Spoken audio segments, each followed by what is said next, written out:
The Girl and the River Spirit. A long time ago, in a small village in Nigeria, there lived a young girl named Adanma. Her mother, a poor widow, loved her dearly but could no longer afford to send her to school in their town. Hoping for a brighter future for her only child, she sent Adanma to live with her auntie, Mama Ifeoma, in the city so she could gain proper education. But life in Mama Ifeoma's house was nothing like Adanma's mother had imagined.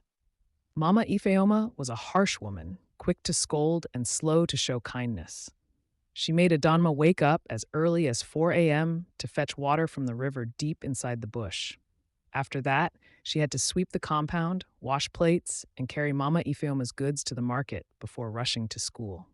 Adanma often got to school very late, her eyes red from lack of sleep, and her stomach empty because she had no time to eat. The only comfort she found in that household was Mama Ifeoma's husband, Uncle Chike, a gentle man who sometimes gave her food or whispered, "Take heart, my child. One day, your suffering will end." Still, the burden weighed heavily on her small shoulders. One cold morning, when the moon still shone faintly and the cock had only just crowed, Adanma set out for the river with her clay pot balanced on her head.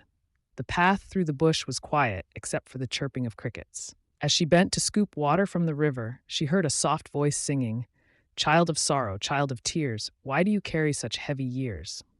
Adanma looked up in fear. Across the glistening river sat a beautiful woman with skin that shimmered like fresh water and hair that flowed like waves. Her eyes were bright, yet gentle. It was a mermaid, a river spirit. Adanma trembled.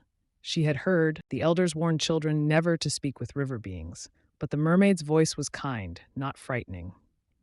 "Do not fear," said the mermaid. "I have watched you come here many mornings. You are pure of heart, yet burdened with suffering. Why does your aunt treat you so?" With tears, Adanma explained her troubles, how she had to wake before dawn, do endless chores, carry heavy loads, and still attend school late. The mermaid listened, her face sorrowful. Then she dipped her hand into the water and pulled out a small glowing shell. "Take this," she said.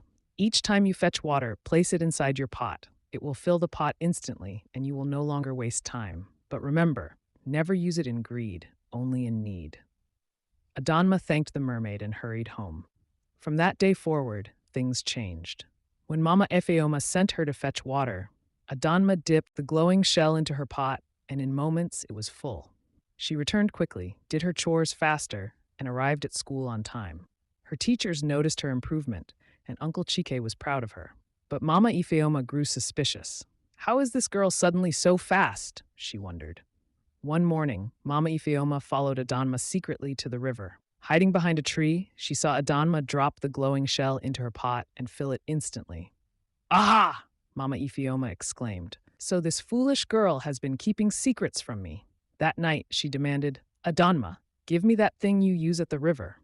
But Adanma remembered the mermaid's warning and refused. Mama Ifeoma grew angry and beat her. At last, Adanma cried and confessed the truth. Greedy and full of envy, Mama Ifeoma snatched the shell and ran to the river before dawn. She shouted into the waters, "River spirit, give me more shells. I want riches, I want gold, I want plenty." The river grew dark and began to swirl. Out rose the mermaid, her face no longer gentle but stern. "You were not the one chosen," she thundered. "You came in greed, and greed is always punished." With that, the river rose high, splashing over Mama Ifeoma. She screamed, but in moments she was swept away and never seen again.